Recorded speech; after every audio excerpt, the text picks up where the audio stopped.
ఈ లైఫ్ లో ఈ ముగ్గురిని చాలా చాలా దూరం పెట్టండి, లేకపోతే మీరు లైఫ్ అంతా కూడా కుంగి కృషించి నష్టపోయి బాధపడి ఏడ్చే రోజు ఖచ్చితంగా వస్తుంది. అందులో నెంబర్ 1, స్నేహితులు అనే ముసుగులో మనల్ని వాడుకోవాలని చూస్తూ ఉంటారు. వాళ్ళు గొప్ప అని అనిపించుకోవడానికి మనల్ని కించపరుస్తూ ఉంటారు. ఇలాంటి వాళ్ళనే ఎక్కువగా మనం గుడ్డిగా నమ్మి, వాళ్ళకి మనం అంటే చాలా ఇష్టం, మనం అంటే ప్రాణం, ప్రేమ అనుకుంటూ చాలా గుడ్డిగా నమ్మించి మన పక్కనే ఉండి మోసం చేస్తారు. కాబట్టి కాస్త జాగ్రత్తగా ఉండండి. ఇలాంటి వాళ్ళ నుంచి ముందు బయటపడండి. ఇలాంటి వాళ్ళు పాము కంటే ప్రమాదం. పాము విషం చిమ్ముతుందని అందరికీ తెలుస్తుంది, కానీ ఇలాంటి వాళ్ళు ఎప్పుడు కాటేస్తారో కూడా మనకే తెలియదు. ఇలాంటి వాళ్ళ రంగు అస్సలు బయటపడదు. మన చుట్టూనే ఉంటారు, మన వెనకే వెన్నుపోటు పొడుస్తూ మనల్ని అవమానిస్తూ మనల్ని తిడుతూ ఉంటారు, కానీ ఆ విషయం మన దాకా చేరదు. కాబట్టి ఇలాంటి వాళ్ళని కాస్త పసిగట్టి వీళ్ళ నుంచి బయటపడండి. ఇక నెంబర్ 2, ఎప్పుడు మన చుట్టూ పొగుడుతూ భజన చేసేవాళ్ళు. వీళ్ళు ఏం చేస్తారో తెలుసా? మనల్ని ఎవరైతే పొగడకుండా ఉండాలో వాళ్ళని చూస్తూ ఉంటారు.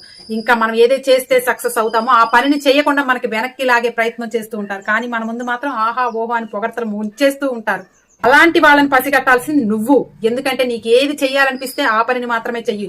అలాంటి వాళ్ళు పక్కన ఉండి వాళ్ళు ఏవేవో మాటలు చెప్పి మీ ప్రయత్నాన్ని ఆపే ప్రయత్నం చేస్తూ ఉంటారు. కాబట్టి అలాంటిది అసలు నువ్వు చేసేది కరెక్టా కాదా, ఇది చేయగలుగుతానా లేదా అని కాన్ఫిడెంట్ నువ్వు నింపుకొని నువ్వు ముందుకు వెళ్ళడానికి ప్రయత్నించు. అలాంటి వాళ్ళని నమ్మి గుడ్డిగా మోసపోకు. ఇక నెంబర్ 3, వీళ్ళు ఏం చేస్తారంటే మన చుట్టూనే ఉంటారు, మన గురించి మొత్తం తెలుసుకుంటారు, మన బలాలు బలహీనతలు మొత్తం తెలుసుకున్న తర్వాత అప్పుడు దాకా స్నేహం మునుగులో మన చుట్టూనే ఉంటారు. ఎప్పుడైతే మన వీక్నెస్ ని, మన బలాల్ని, మన సీక్రెట్స్ ని మొత్తం తెలుసుకున్న తర్వాత మనకి శత్రువులు అవుతూ ఉంటారు. వీళ్ళ నిజస్వరూపం ఎప్పుడు బయటపడుతుంది తెలుసా? మనం ఎదగటం స్టార్ట్ అయిన తర్వాతే తెలుస్తుంది. కాబట్టి ఇలాంటి వాళ్ళతో చాలా జాగ్రత్తగా ఉండండి. ఇది చాలా లైఫ్ లో ఎక్స్పీరియన్స్ పొందితేనే మీకు అర్థమవుతుంది. కాబట్టి మీరు నష్టపోకుండా ఉండాలి అంటే ఈ ముగ్గురుతో చాలా జాగ్రత్తగా ఉండండి.